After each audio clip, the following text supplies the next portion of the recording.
சேலம் மாவட்டம் ஓமலூர் அருகே குடும்ப தகராறு காரணமாக இருதரப்பினர் மாறி மாறி தாக்கிக் கொள்ளும் வீடியோ காட்சி வெளியாகியுள்ளது. கூடுதல் விவரங்களை செய்தியாளர் வினோத் வழங்க கேட்கலாம். வினோத், வணக்கம். முழு விவரங்கள் என்ன? சேலம் மாவட்டம் ஓமலூர் அடுத்துள்ள காடையாம்பட்டி பகுதியில் வசித்து வரும் மகேந்திரன் மகன் விஜயகுமார் என்ற கார்த்தி இவர் தனியார் நிறுவனத்தில் பணிபுரிந்து வருகிறார்.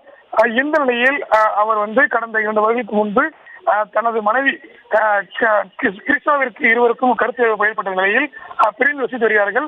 இந்த நிலையில்தான் இன்று காலை கார்த்திக்கின் மாமனார் வீட்டின் அருகே தனது சகோதரி மகளுக்கு மஞ்சள் நீராட்டு விழாவில் கலந்து கொள்ள கார்த்திக் சென்ற போது அங்கு இரு குடும்பத்தினருமே கடுமையான வாக்குவாதம் ஏற்பட்டிருக்கிறது.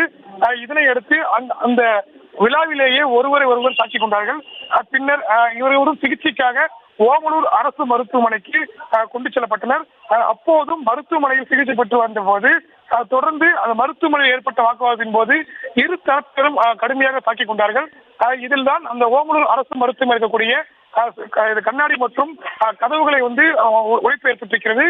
இது குறித்து தகவல் அறிந்த ஓமலூர் போலீசார் தற்போது அந்த ஓமலூர் அரசு மருத்துவமனைக்கு சென்று நேரில் விசாரணை நடத்தி வருகிறார்கள்.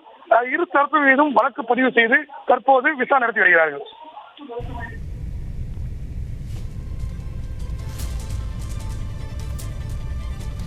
விவரங்களுக்கு நன்றி வினோத். செய்திகளை உடனுக்குடனும் துல்லியமாகவும் தெரிந்து கொள்ள சப்ஸ்கிரைப் பண்ணுங்க.